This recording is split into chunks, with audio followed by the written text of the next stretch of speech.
Hello, everyone, Tubby and Coos fans. It's me, Candace, here back for another author event. And of course, as I always say, I'm so excited because having all of these authors is always so cool for me. So I'm really excited to bring you all this conversation today, which I think is going to be a really interesting conversation. So we are celebrating David Dalglish's new book, Void Breaker, which is the third book in the Keeper series, which I know a lot of you have read. David graduated from Missouri Southern State University in 2006 with a degree in mathematics. He self-published over 15 novels, and then he's had 12 books traditionally published through Orbit and 47 North. And we also have in conversation with David, Kate Elliott, who I'm really excited to have as well. And Kate has been writing stories since she was 9 years old, which I think is really cool fact about Kate. Her most recent novel is Unconquerable Sun, which I know a lot of you have read because we sold a few copies of it. It is a gender-swapped Alexander the Great in space. So if you have not read it, you should. Kate is also known for Crown of Stars, which is another epic fantasy series, the Afro-Celtic, post-Roman, alt-history fantasy, Cold Magic, and that had lawyer dinosaurs in it. So if you like that sort of thing. She also wrote Court of Fives and the Crossroads trilogy. And she really does a lot of really great world building. And so I'm really excited to have both of these authors here to talk to you today. So welcome, David and Kate.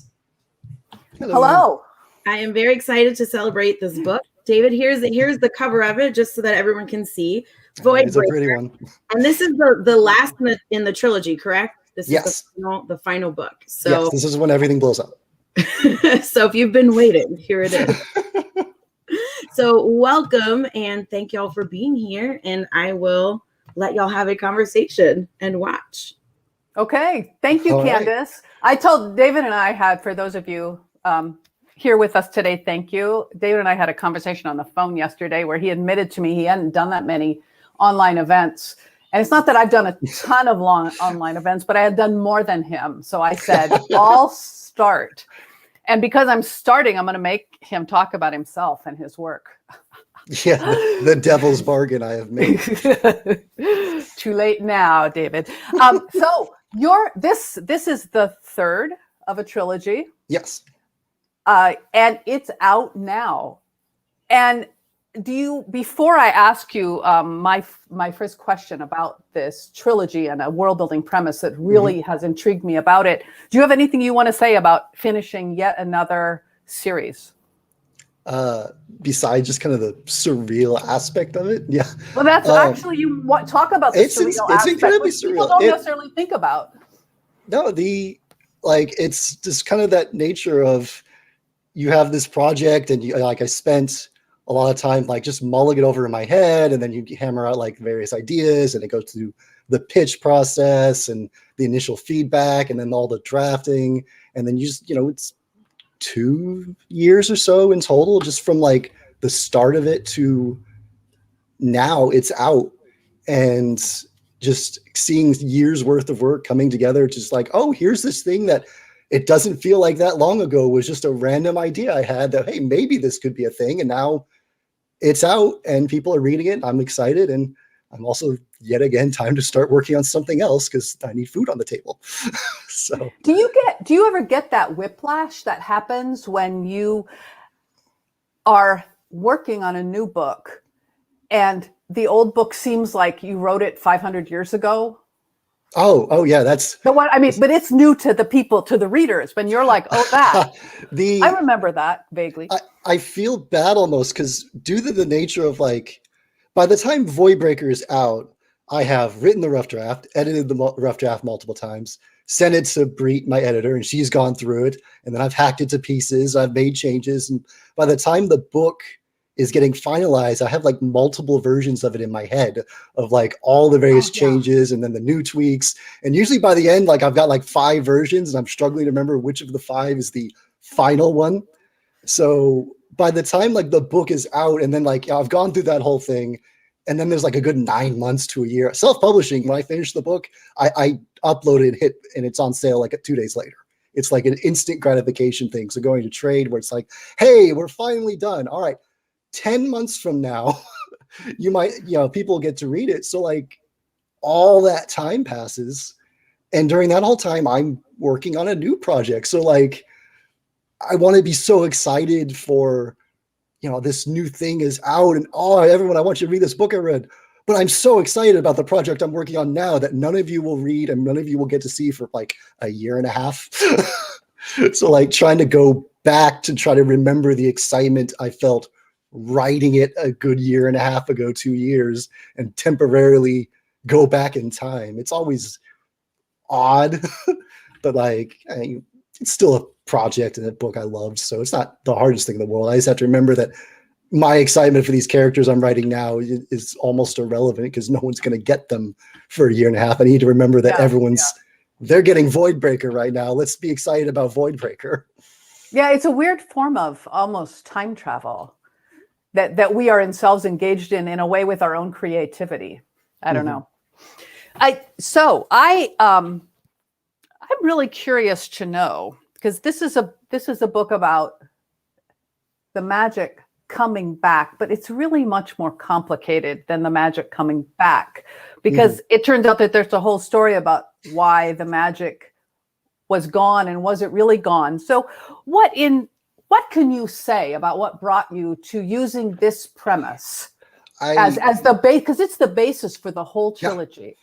I was just kind of picking up and noticing that a whole lot of different just games, fiction, movies, even things like, say, Game of Thrones, there was a very constant theme of magic and fantasy is returning, which like the fantasy genre as a whole went through a pretty big low fantasy dip. The real high fantasy stuff wasn't really common, and like the grimdark low fantasy stuff conquered everything. And then the more traditional out there, we're embarrassed by this because there's elves and orcs stuff was starting to return, but it was always in the nature of magic is returning, but slowly, or there's hints of it, or there's one wizard off somewhere that can cast a fireball and we're all blown away by this. And which can work really well, because if there's no magic in the world, then one guy shows up and throws a fireball, everyone's like, holy crap, someone just cast a spell, this is insane. And I wanted to do that same feeling of just awe, that bewilderment and confusion that characters would have in a scenario like that. But I didn't want to slow burn it. I wanted to make it more like a car crash. So I set it up to where it's pretty early in the book. So it's not very much of a spoiler, but basically very, very early in the book, the idea is all of these magical creatures, these fairies and dragons and monsters and zombies and all these other creatures, they were all just vanished one day for plot reasons. And all of it comes back in the same day. Just snap your fingers, it's all back. And like magical spells that you would find in like a Dungeons and Dragons spell book were still around, but they were just discredited nonsense no one cared about. They were ramblings, they were nonsense. And suddenly people realize that these spells are working, and these stories they have of monsters, the monsters are now attacking, and everything arriving at once, and just the absolute chaos that would follow. And at the same time, I had the characters. I wanted to have these characters, these likable, happy, fun characters suddenly thrown in the most absurd scenarios, and just everyone's trying to wing it. Everyone's just trying to figure out what is going on, what works, what doesn't. One of the characters, Tommy, he's just a bookworm basically, and he had all this little apocryphal stuff that didn't mean anything, and he's now got like stacks of it that he's reading through and trying to figure out how to pronounce things, because hey, maybe I can throw a lightning bolt. Wouldn't that be crazy? I could throw a lightning bolt. And meanwhile he's talking to his friends like, I think I can throw a lightning bolt. And meanwhile everyone else is like, that sounds dangerous. Could you do that in a safe room? In a different place? Could you do that over there? Because one of the other things you're doing, because of the way you set it up, is that you're also talking about memory and history. Mm-hmm. Because when we meet Devin and Adria, they have an idea that they know what history is, but it turns out they don't know what history is because it was suppressed or hidden. And so there's that like is strung all through, and that obviously is something you're going to not you're going to, because now the whole trilogy is It's complete, done. right? It's too late now. unfolded through the whole trilogy because it's clearly one of your underlying questions. Well, it's even just from a pure storytelling point. That's fun to do when you have like a mystery of, hey, you know, when I have like magic and creatures and these dragons, I have a mountain that crawls to the gate of a city, all this stuff happens. And there's this very obvious implication of these things existed. That was the thing. They didn't get recreated. They didn't just appear. A lot of them, like they remember when they were basically kind of like put to sleep underground in a little alternate dimension is the easiest way to describe it without going into detail. So like they remember, and they've all woken up and hundreds of years have passed.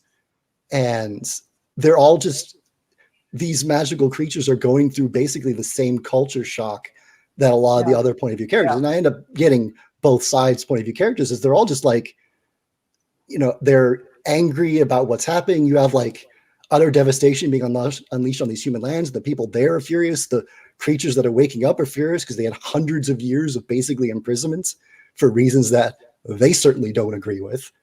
And just that clash that happens is like both sides are like, this is insane.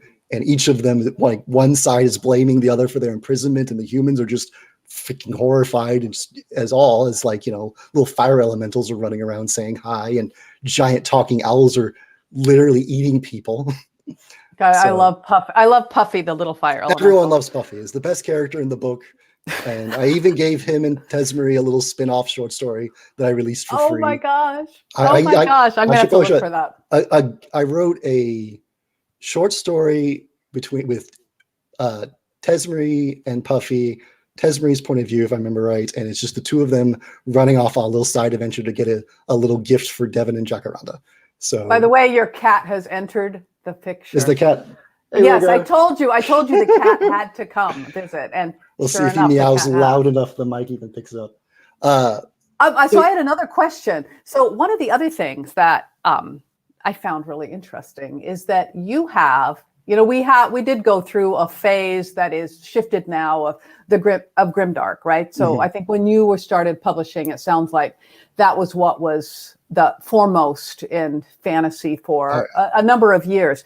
But you clearly have chosen to make your main characters in this book people who are good people, or I don't think decent people who are trying to do the right thing. And that's an interesting choice. So how did that both help you and hinder you?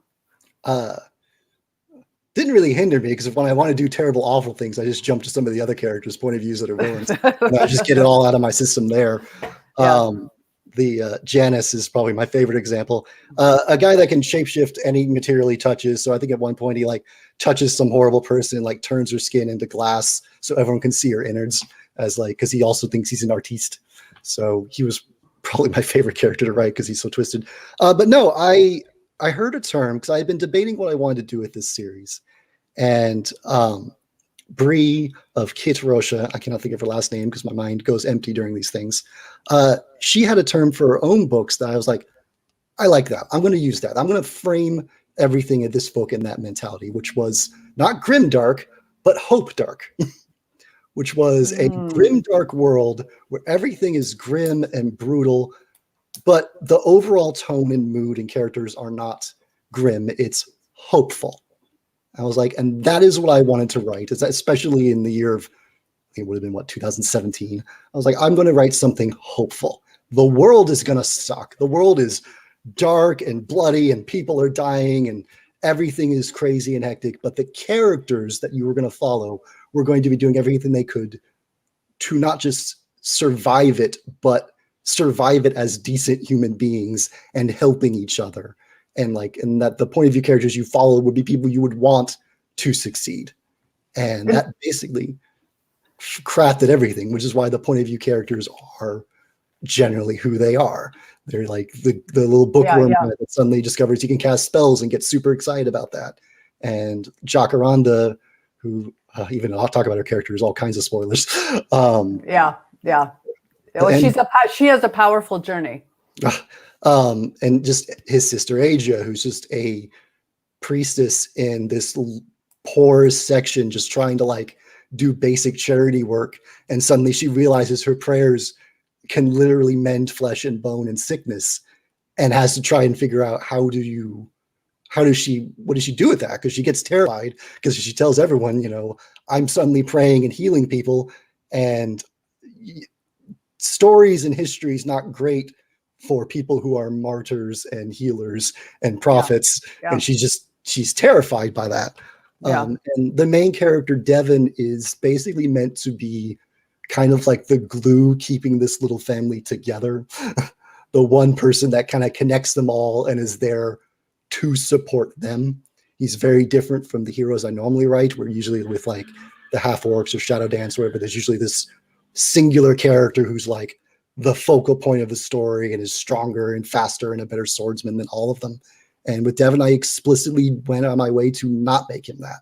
He is arguably the least powerful of the little gang. He's getting like, he shoots spells from his gun, if that gives you an idea of what this story of mine gets like, but he's shooting spells from his gun because like his brother-in-law, Tommy's giving him little spell bullets. He's not casting spells. He doesn't have Aegis powers. Oh, I haven't gotten there yet. Interesting. With a little bit of manipulation of time magic, Tommy realizes he can put spells into bullets. So Devin starts shooting spells out of his gun. It's great. And it's interesting because Kit Rocha, I did an event with the dual author, Kit Rocha, Brie and Donna, in August. And it's true that their series, so the first book is Deal with the Devil, I believe. I can't always get titles right. But yeah, that's a very grimdark world. But the core of the story is the connections that the people have and their trust in each other. And that's what gets you through it. And I tend to find that very appealing as a reader. I like people who trust each other and work together against difficult circumstances.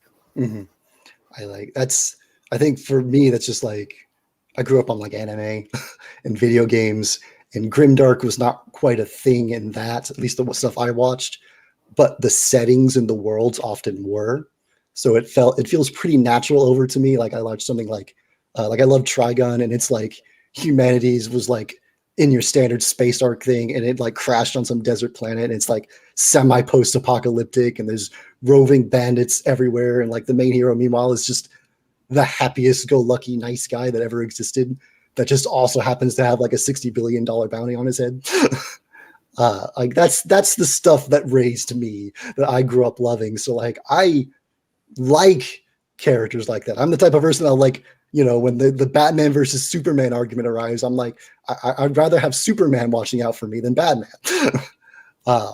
Even though I know there's people that just lose their mind, like, oh, he's so boring, he's nice. I'm like, well, nice is underrated. In those circumstances, nice is underrated. If you put the nice guy through hell, that's how you keep it interesting. You create the outer circumstances to be so difficult. But so actually, this reminds me that something that we talked about on the phone yesterday, which was you got your start in indie publishing, writing about a half-orc.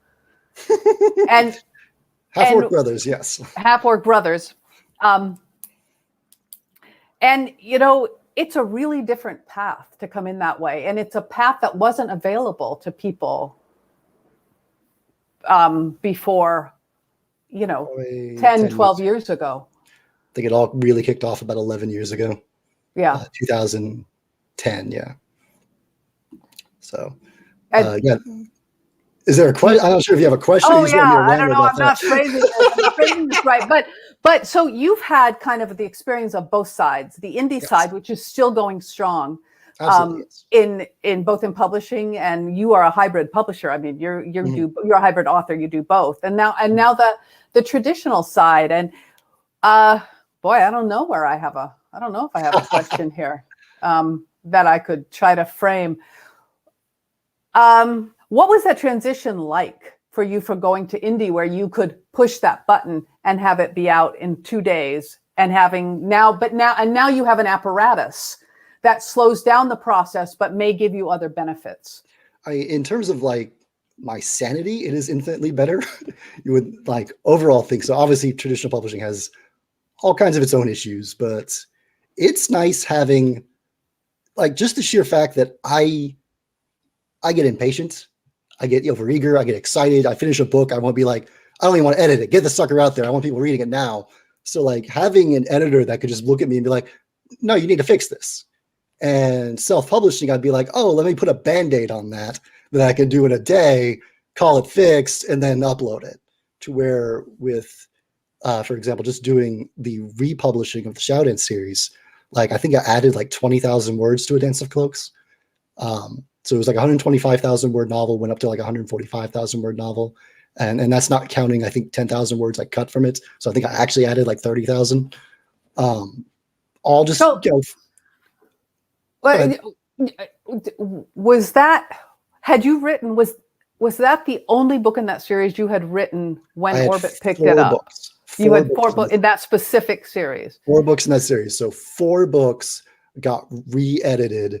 And then I had the absolutely terrifying experience of writing the 5th book, which by that point, it's like, oh, I've been spending like a good year now or so editing 4 novels and reworking 4 novels and writing like, I think a combined like extra novel to divide between those other 4. And suddenly I had to start from scratch on that 5th book. Okay. Like, oh crap, do I still know how to do this?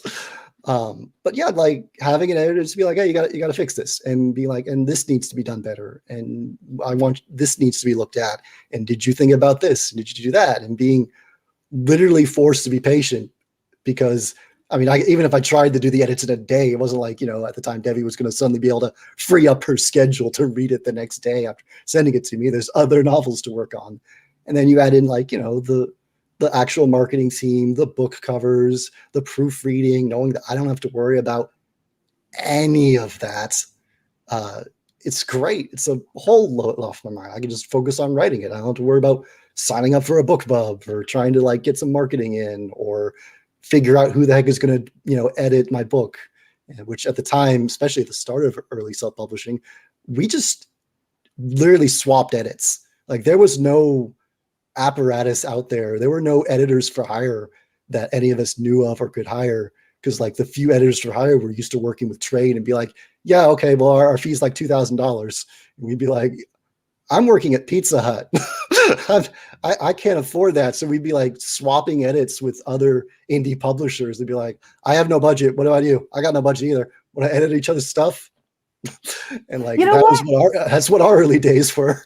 But I don't know if everybody here is aware that of how much work indie publishers have to do, because they basically have to do every step of the way. You don't just write the book, but you make sure it has at least back then, right? Everything was on the author pretty much. Oh, it still is, but yeah, there's more support out there. Right. There's more places you can go, but there's something also going on here. Well, there's 2 things that I think about when I look at the rise of indie publishing. And one, of course, is this idea that books that wouldn't have been picked up by traditional publishing, like the very famous 50 Shades of Grey, right? Mm-hmm. Turned out, because they would have said, no, nobody wants to read this. But it turns out people did want to read it. So that's something that traditional publishing has to deal with internally, to think about why are we making these choices and missing this audience. But there's another aspect when you were talking about how you were working at Pizza Hut and that you only had so much money for a cover. And that is how indie publishing in the early days, maybe not so much now, was a way that people who might otherwise have had barriers to entry had fewer barriers to entry. You could write the thing on your own. And as long as you had access to a computer, right? And some kind of a cover that you could have done yourself if you had you wanted to. You said Kindle Marketplace, you could just put it up for free. Just put it up. You put it up for free and you got a cut for whatever you set the price to. So like in terms of cost compared to back then, where like generally the only other options were like the scammy vanity presses that would like pressure you to buy like several hundred book runs and like try and get you. Basically, the scammy vanity presses made money off of you. No one ever actually sold anything. So like you came in with the self-publishing with like Amazon and Apple got in pretty quickly. Barnes & Noble slacked off, but they got in there about a year or so into things. But yeah, it was just Like I think but the total cost of my very first book I upload was like $100. Like I had my dad edit it. Like me and my dad edited it. I found a guy on DeviantArt willing to make the cover for $100, which was way less than he should have charged. And like I put the title on it myself, which at some point, once I had some success, I was able to pay someone else to redo the titling because I was bad at it. So yeah, no, it was this little weird Wild West, tiny little group of us that were like, hey, we think this could be a thing, and we think there's an audience, because we didn't need a big audience. Like I said, I was working at Pizza Hut. I was living on like $800 a month. I mean, in a trailer park. I did not need a massive hit. I was like, just a couple $100 a month was life changing. Like, and so this thing that, this goofy, weird, dark series I had of these two half-orc brothers, one this crazy berserker and one a necromancer, that was like super crazy, over the top, and focused on themes of like redemption and murder, and I blow up half of the world, and that's not an exaggeration. I was like, I think there's an audience for this. I don't know how big it is. It's like, I don't know if it's going to be something that would get a publisher to throw huge bucks around, and an advertising budget, and pay an editor and the marketing team and the covers. But like, I think there's a little group of people out there that would be happy with this. And it turns out that little group of people actually was a lot bigger than I realized, because there was a market of people that grew up just like me on Dungeons and Dragons, and this, the cheesy, we're embarrassed of this stuff covers, with like the barbarians and Conan stuff and all that type of stuff. And like, I was kind of just not around. Like, you had to go to the actual Dungeons and Dragons line to like find stuff like that generally. Well, yeah. And it's also one of the things, I think, partly TV and film, and partly the indie publishing, and partly the rise of fan fiction as a widespread, easily accessible phenomenon has done. And also, frankly, 50 Shades of Grey, which I never read.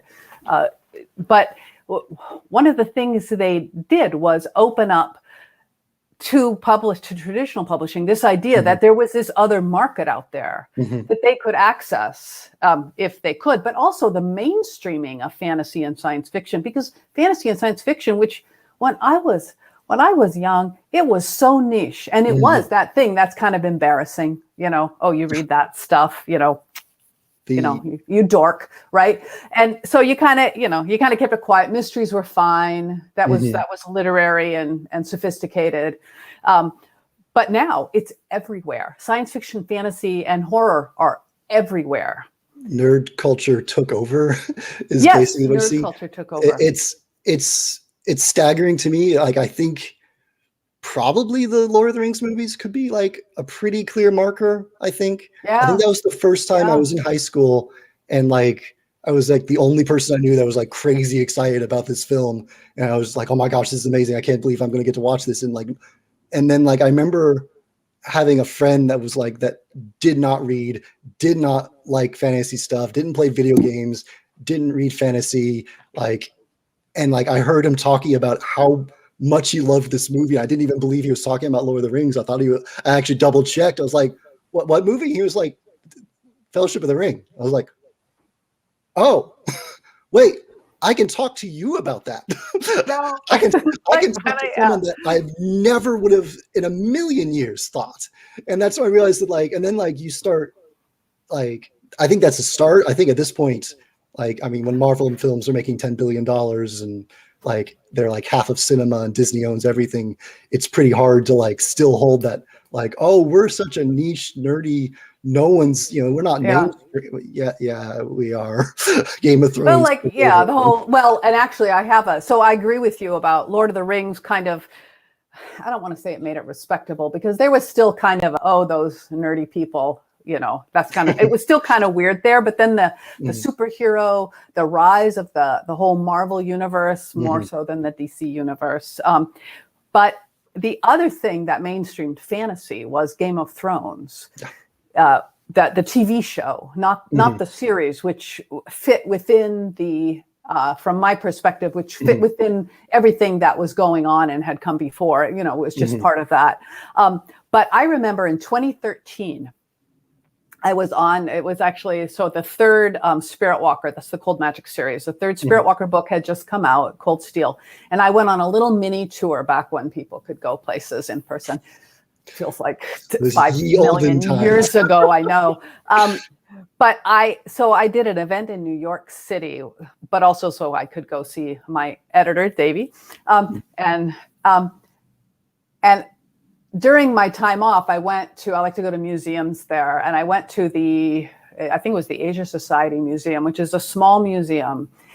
And like many of those museums, the volunteer docents tend to be what I perceive as a rural Oregon grown person, as very well-to-do women who are doing this kind of as their thing. I don't know. Anyway, so I'm sitting there looking at this statue, sitting on a bench because I had broken my rib a week before I went on my tour. So I did the whole tour with a broken rib. Yeah. Anyway, that's life. Anyway, so I'm sitting, look at this thing, and this nice elderly woman, white-haired elderly woman comes up, and she's wearing the kind of silk, just the silk blouse and the kind of clothes that I identify as rich person clothes of a class that I have never interacted with except in situations like these, right? And she was clearly very bored. And of course, I am like the safest looking person. So she comes up and says, is there anything, do you have any questions, anything I can help you with? And I said, oh, no, I'm just enjoying sitting here. And then she was really bored. So she said, and what brings you to New York?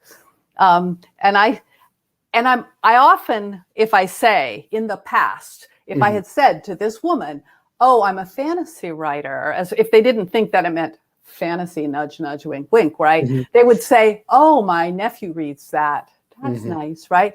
And I said, oh, I'm a fantasy writer. And she said, oh, like that Game of Thrones?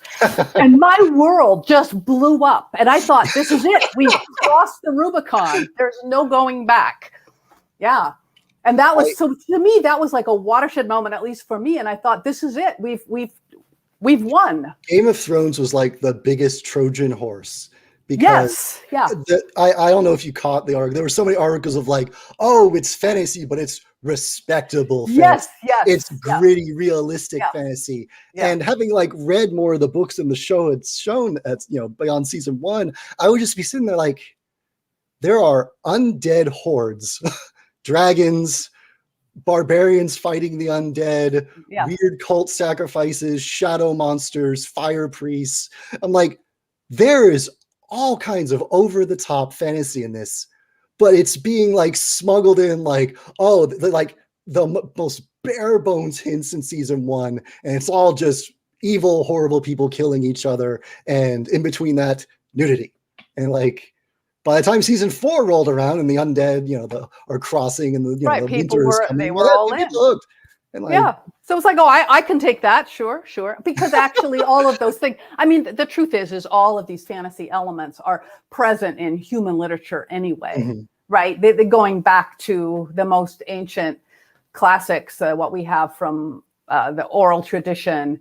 It's all there. It's not something that the modern era has invented. We've always, the fantastical stories are like the core story. King Arthur, known for its grim, dark, no magic whatsoever setting. Exactly. Or, you go back to Gilgamesh or, Homer, the Odyssey. Beowulf, it's all filled with, there's the dragon in Beowulf. I mean, it's all filled with this.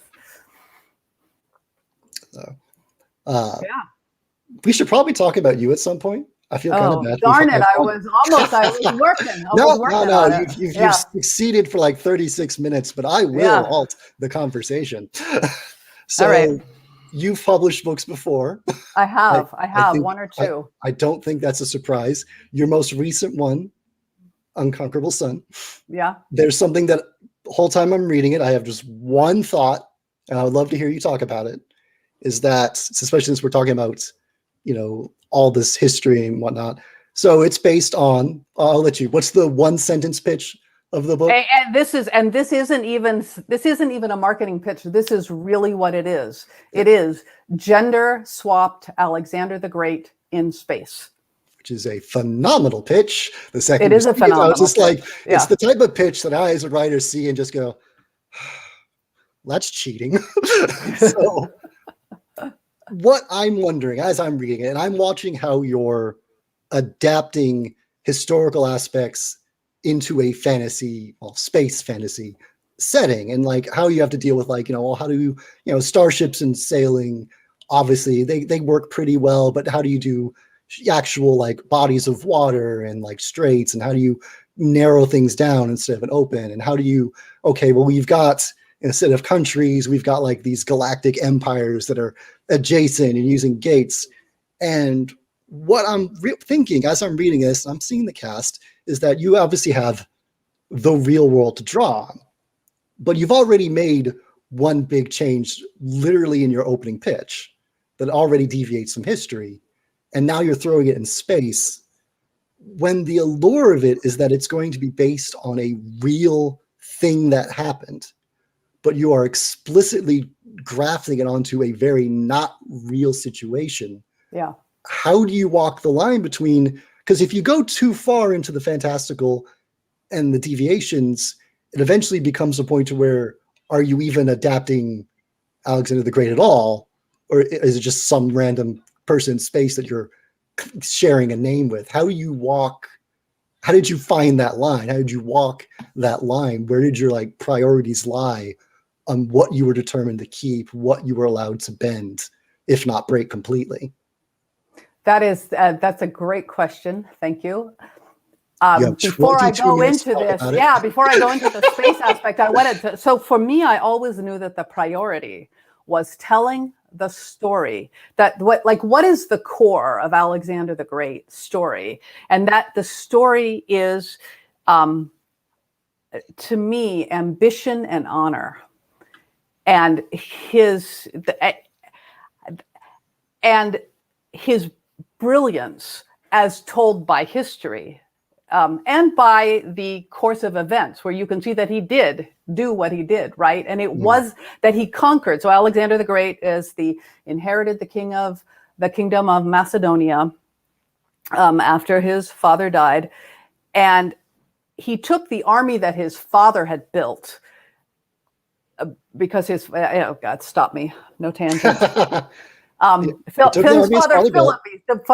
father had built, and he continued a campaign his father had begun, which was to drive the Persian Empire. And the Persian Empire, despite what you may or may not have thought about that film 300 and that comic, the Persian Empire was the largest and most sophisticated empire of its time. Founded by Cyrus the Great, who was someone that Alexander admired. But the Greeks, and the Macedonians were not Greeks, but they were part of that larger world. The Greeks and the Persians had a long history of conflict, and the Macedonians had kind of got caught between it. So Alexander was like, okay, we're gonna pay them back for what they did. But then Alexander just kept going. Mm-hmm. The other thing to know about the Persian Empire is that they were unbelievably rich. In a time when that kind of wealth, you could do anything with it. You just bought your armies at that point. Right. And the other thing about Alexander is he has this quality, it's called longing, this quality of longing, where there was just always something out of his reach that he had to keep going for. And that's the core of the story to me. So whatever else I do, I had to keep that core, however else I changed it. And then when I thought about, I have to add here, I have 3 children, all adults now, including identical twin boys. And the older boy, by 2 minutes, is named Alexander. And yes, he is named after Alexander. So this is, he as a person is someone who I've, in a weird way, I don't want to say admired. So he's part of my life in that sense, that I would name a child after him. And I've often wanted to do more with that. So I could have written I didn't want to write a historical novel, just had no interest in that. I could have written a fantasy novel, but there was something about writing it as a fantasy novel that to me felt like it wasn't, for me, not for another person, but for me, it wasn't interesting enough. And it wasn't even big enough. So that throws it straight into space opera. And space opera, for me, isn't science fiction in the sense that it's meant to be realistic. To me, space opera is a fantasy setting. It's big, it's operatic. You have the stage and people have these chorus numbers where there is 100 people on stage, and then an aria where one person is singing about this terrible emotion they have. And so I wanted to replicate that. And I love space opera for that reason. And so I felt like it would be a good match because it's like writing a fantasy novel without it being fantasy.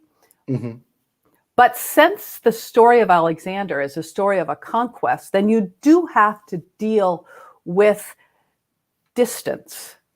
And once you put in stellar distances, you're screwed, right? And if you're trying to be realistic, you're screwed. What? Okay, so we spent 50 years trucking between these two star systems, and then we attacked them, but they didn't know who we were, and we'd forgotten who we were, and Some people get so hung up on that, like, oh, you have faster than light travel. Put it in the trash. No. So what I had to do was create that sense. So I did create an ocean. An ocean, which is an area, oh gosh. Anyway, what I had to do was think about transportation, which is that you could get between star systems quickly, but that there was also an older form which was slower, because that kind of replicates the idea of the royal roads the Persians had that they could move quickly on. And the idea that you would use those roads to move couriers and messages, but also military people. Versus the slow kind of overland, I'm just a person traveling from town to town.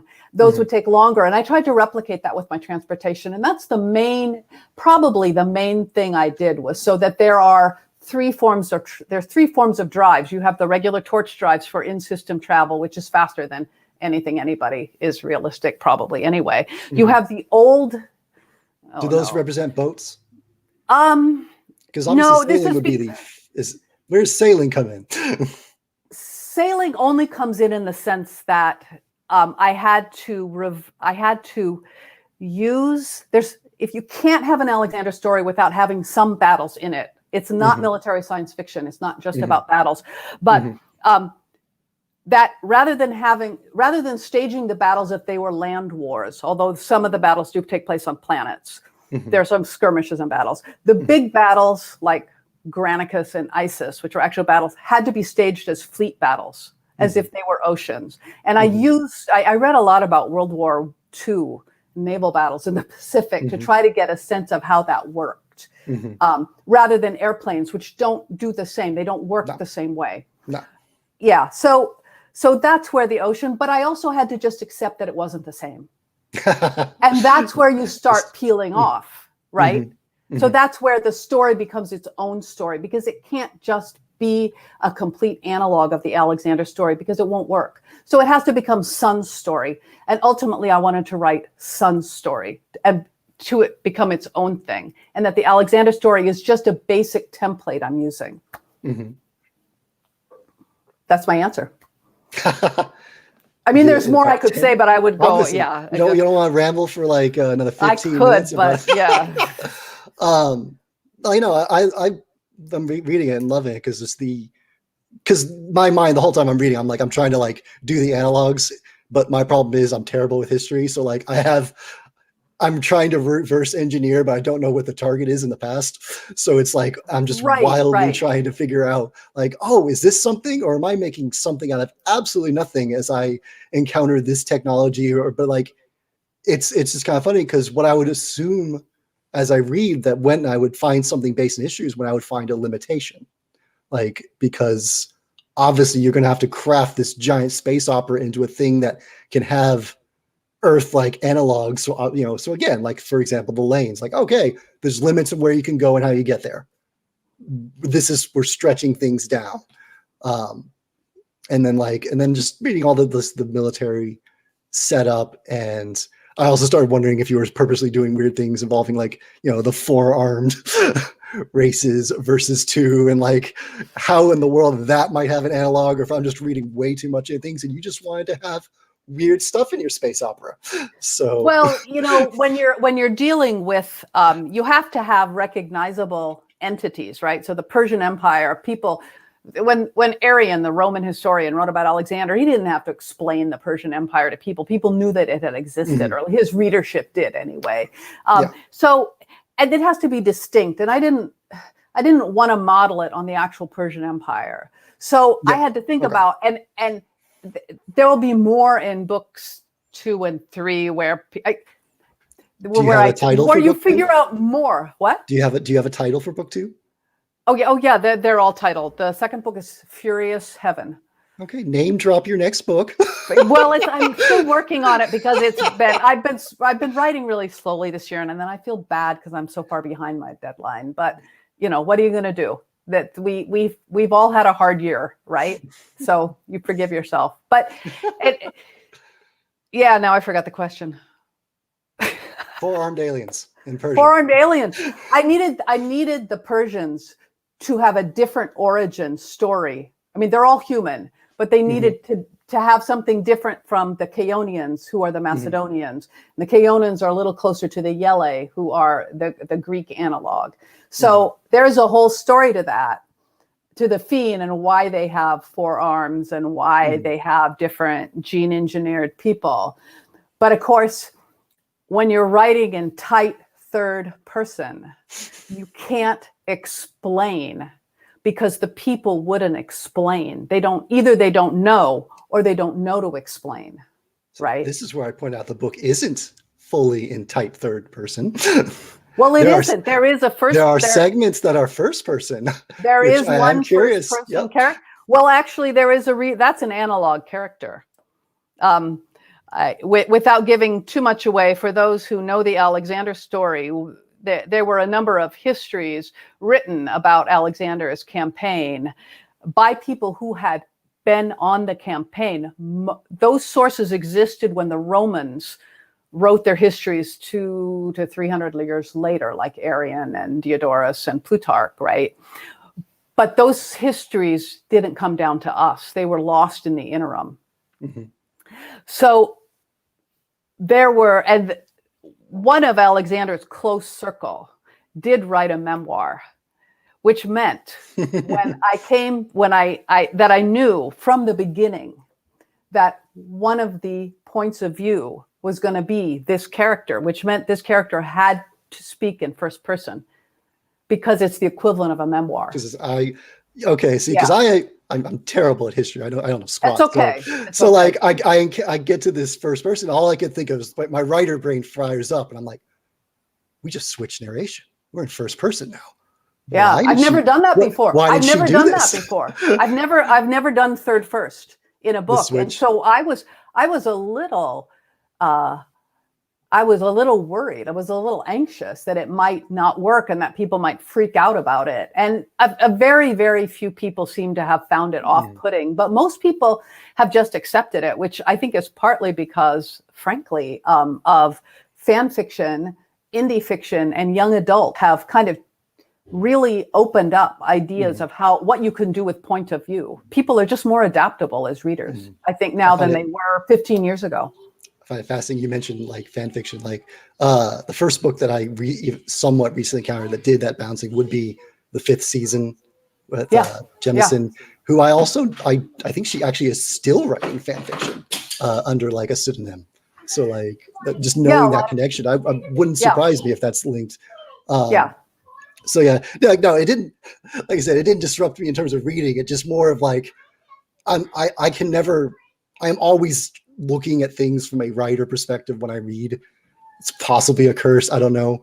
So I can't enjoy some things I probably should have, and I will enjoy some things way more than I probably should have. So the second I get to a tense switch, I'm like, she did this for a reason. Exactly. What is that reason? I want to know that reason. That is why. Because games afoot here. I'm reflecting a character who wrote a memoir. And so it had to be. So you were absolutely right to identify that I did it on purpose. And that's what we get as writers. Because we write, we begin to see the mechanisms that are going on underneath the surface of the story. And I'm the same.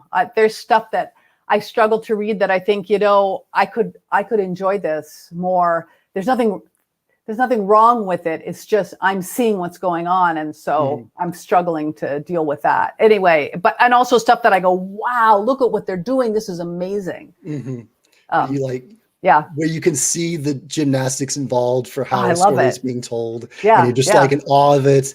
But if you're not paying attention to any of that, some people are like, well, no, there's not that much going on. I'm like, but the framing of it. But it's like going to a baseball game for people who watch baseball with someone who doesn't know baseball. And if you go to a game that's a pitcher's duel, the person who doesn't watch baseball will say, this is boring, nothing's happening. But someone who watches baseball will go like, this is amazing. Because all the little tiny details that are going on out on that 0-0 game is the most exciting thing I've seen. Yes.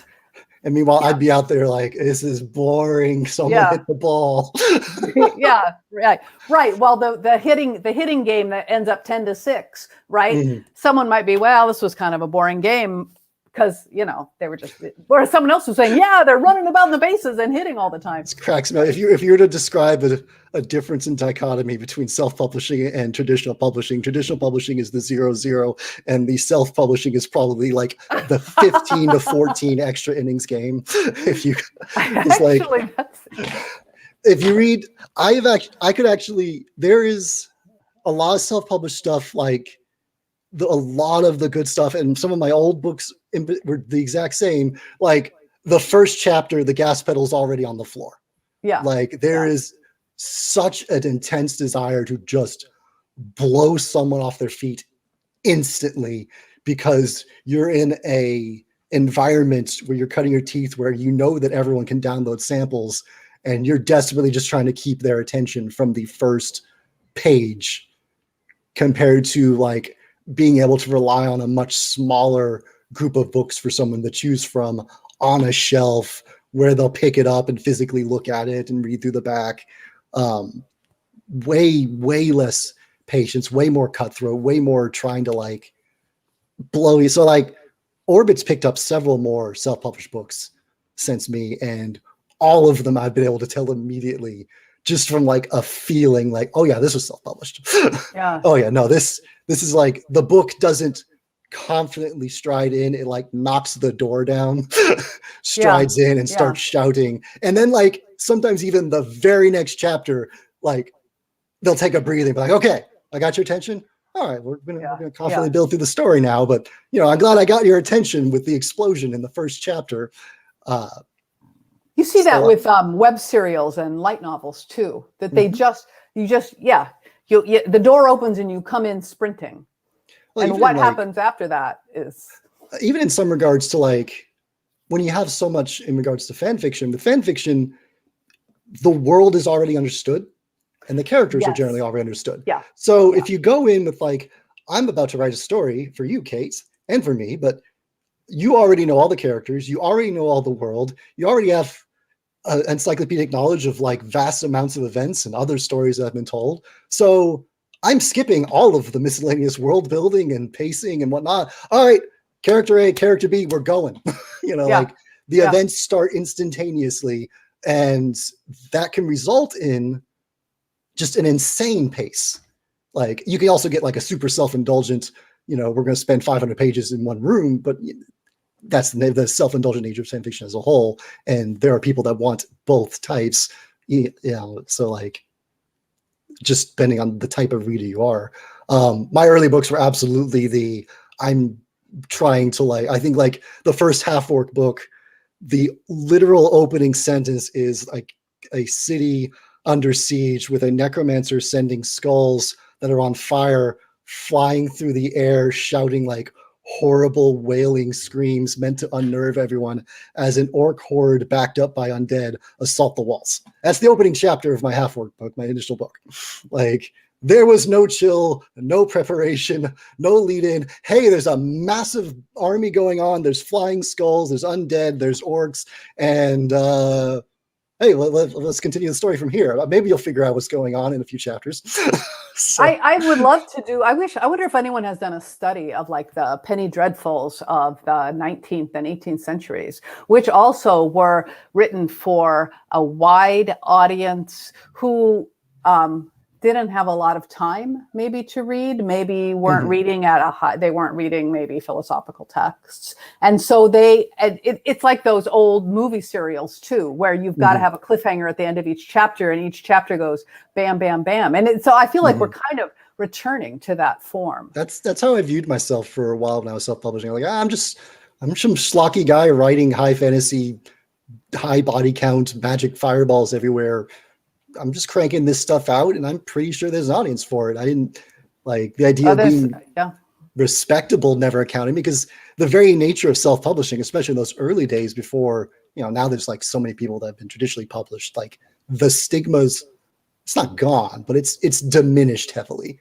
But like when I started, self-publishing was the end of your writing career. Like that was accepted. Like I had professors tell me that in college, you self-publish, it is the end of your traditional writing career. People will punch your name into Google. If they find a self-published book, they'll be like, oh, ignore him. Or so to go in, like I was writing this schlocky stuff that with full of half orcs and necromancers. I didn't think anyone would ever publish this stuff. I didn't think I had a career. I didn't think I had a shred of respectability.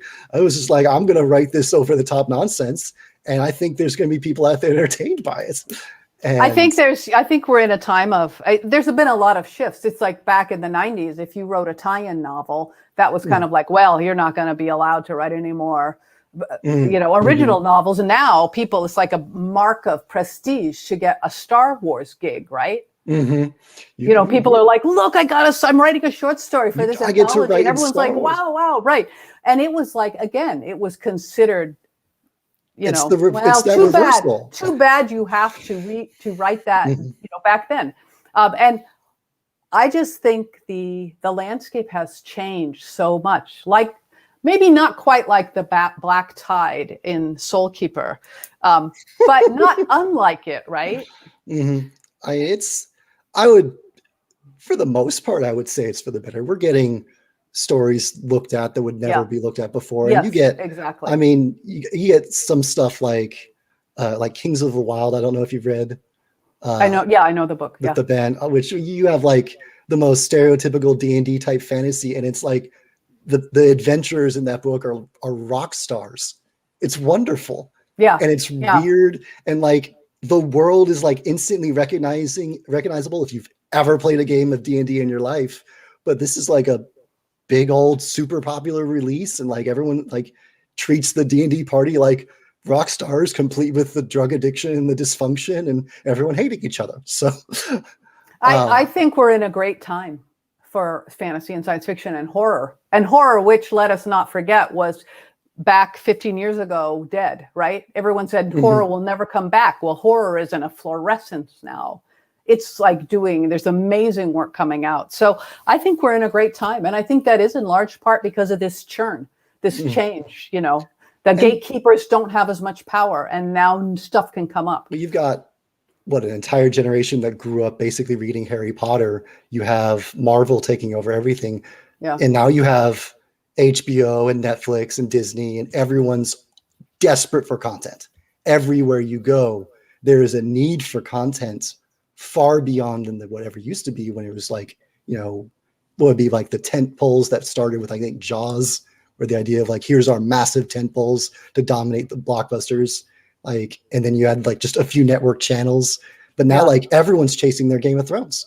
Like Amazon apparently is like just losing their minds. Why don't we have our Game of Thrones?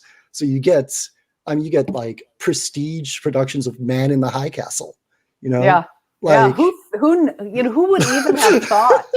Like the crazy, weird Philip K. Dick books are being treated seriously and reverently, to where when you grow up, like this type of stuff was to be kind of hid or embarrassed about. So horror, of course, it's having a renaissance.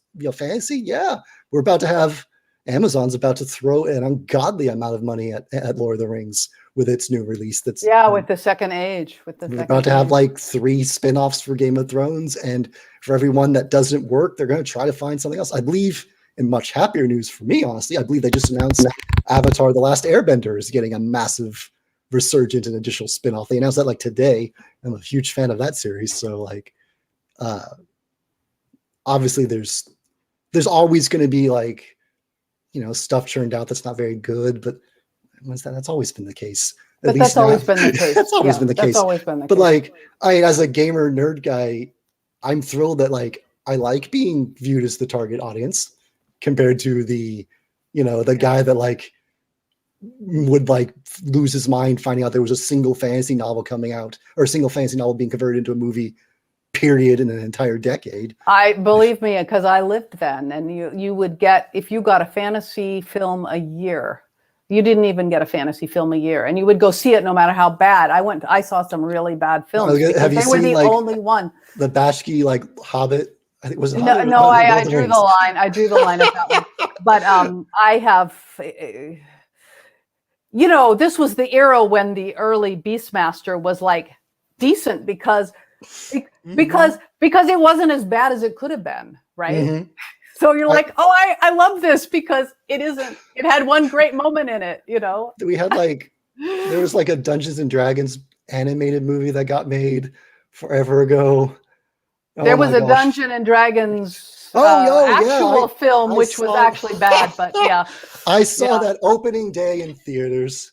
There were people holding D&D games in line all day. I got me and all my friends. We all drove. We got there and we watched that movie so excited. And then we saw it and we did not leave excited or happy. We just left going, there was only like 3 spells from the game we recognized, and we don't know what the world is. And the dragon things were kind of odd. I don't know what's with the guy with the blue lipstick and the things coming out of his ears. Yeah, but we live in a different time. That's what we feared the Lord of the Rings movies would be.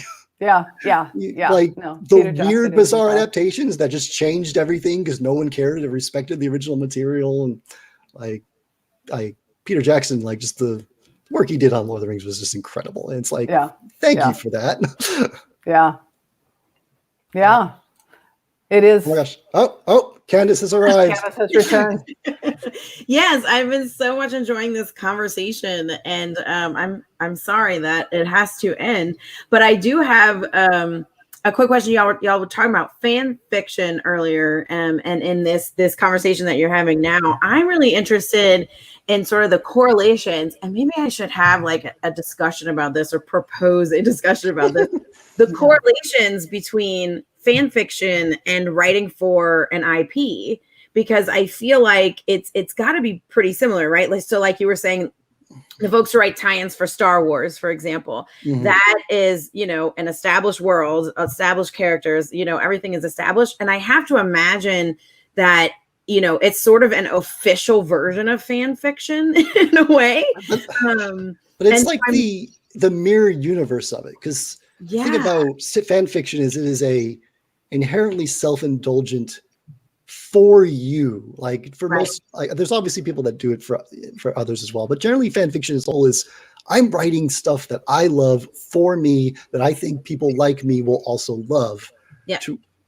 To where a tie-in is like the exact reversal of I am writing something that is dictated to me by those who have control that I do not, to tell a story that I may not even want to tell.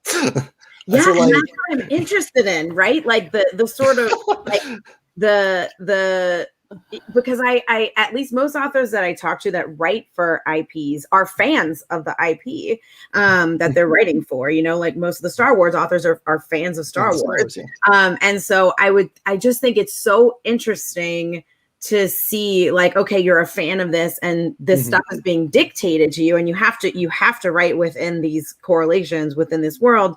With fan fiction, you can do more. And I'm really interested in like both of those things and how they relate and how they don't, and how they, is there an IP that you would write for? If you could just I have written for an IP. I mean, if you could just pick anyone, any IP in existence. I did 2. They were supposed to be novellas, but because it's me, they were short novels for Magic the Gathering.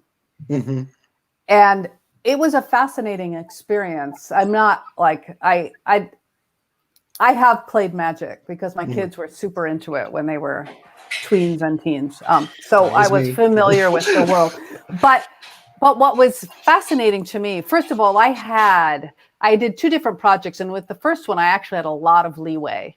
They had something they needed to get done, but beyond that, I could do it however I wanted, which was interesting. But the best part, and then the other one, there was like, you need to have these story points in there, but beyond that, you can do what you want. But the most interesting thing to me is that I didn't have to make up anything. I didn't have to make up the world. And that freed me to just write the story. And I found that relaxing. There's a because reason. I didn't feel that pressure that I feel when I'm writing in one of my original worlds, is that this has to be right. What are people going to say about this? Do I like this? Is this how I really want this detail to work? It was all there already. There's a reason you see these million-word, just magnum opuses all the time across fanfic. It's relaxing for them. It's enjoyable for them. It's weird to imagine writing for pleasure, but I know more than one writer who has said, "Oh, I haven't been able really to write well in my own, this book that's due for 3 months, but I've been writing a lot of fanfic." And that's how they're kind of getting, to try to get myself to that point where I can write, because it's not, the pressure is different. But that didn't answer the question. Would that be your dream IP if you could just snap your fingers and be like, I'm able to do a story of what I want in a universe I want? I mean, I would say Lord of the Rings, but I probably wouldn't. Lord of the Rings was my entry. I mean, that is my gate. That's my path into being a fantasy writer. So in a way, I'm too like, oh, I couldn't. I'm not worthy. I'm not worthy. You're trampling sacred ground. Yes, exactly. And I started writing because I think I started writing because at 13, I mean, I did write other stories when I was younger, but at 13, I wanted to write fan fiction, but I didn't know that's what it was. But I thought I couldn't. So I had to make up my own stuff. But I was essentially doing that.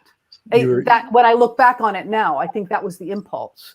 And were I 13 today, I would probably be writing Lord of the Rings fanfic or whatever it might be. Yeah. So I would probably be more likely to do something like D&D or something fantasy based. Yeah. Although I like Star Wars and Star Trek, I'm not that interested in writing in the TV film shows. What would you do? I don't know if you've ever heard of it, but there is a single video game called Bloodborne. And it's my eldest's favorite. I would do that in a heartbeat. I would just clear my schedule. I would grovel at the feet of everyone that would allow me to be like, can I just I'm really good at combat and I'm really good at over the top combat. Give me the trick weapons. Give me the sword, the cane that turns into a bladed whip. This is my jam. Give me the werewolves and old gods in one setting. I would love it. Actually, you remind me. I haven't played it for a while. But if there is one game I would do, it would be Guild Wars 2, which I think is pretty much dying on the vine. But yeah, I think it's actually doing okay. Is it? Because they're leaving the Mac. They're not supporting the Mac anymore. That might just be a Mac thing. I don't know. They're still coming out with content. So if an MMO is still getting content, it is still alive. Yeah. It is still alive. Yeah. We are past the World of Warcraft. It's probably just a Mac problem. Well, I want to thank both of you so much for coming and having this conversation, because this was so interesting. And I want to remind everyone who is watching that we are celebrating Voidbreaker today, which is David's third book and the final book in the series. So you definitely want to buy it. And now the whole series is out. So if you haven't read it, it's actually a good time to pick up the whole series, because you can just binge the whole thing, which I know a lot of people like to do. Unconquerable Sun is really good too. I'm just going to throw that out there. Unconquerable Sun is very good. Yes. Yes, Unconquerable Sun is also very good. Like we said, that is gender swapped Alexander the Great in space. I just want to say here, the history is already queer. So I didn't even have to change anything. I'm just saying. Just let me throw that out there just to make abundantly clear. All right, there we go. And you can order books on our website, tubbyandcoos.com, and there's a big place order button. So just click that, and you can order any of these books there. And again, thank you, Kate. Thank you, David, so much for coming here and doing this with us. And thank you, everybody, for watching, whether it's now or later. This will live on YouTube. So people may be watching years from now. Who knows? I love the time travel aspect of these because it's like, yeah, when are we watching that? We're from the past. Let's celebrate this book that has now been out for 2 years. Exactly. Well, but thank you. Even if you're watching 2 years from now, that's pretty cool that you found this. So, so thank you to everyone watching. Thank you to Kate and David. And we will see y'all tomorrow for our final author event of February with Elise Arden and the Casket Girl series, which is another really cool supernatural love triangle, werewolves and shapeshifters and witches and stuff and vampires. So we're excited about that one too. So thank y'all so much, and we will see y'all tomorrow. Not you, not David, clearly, but everyone else. Bye.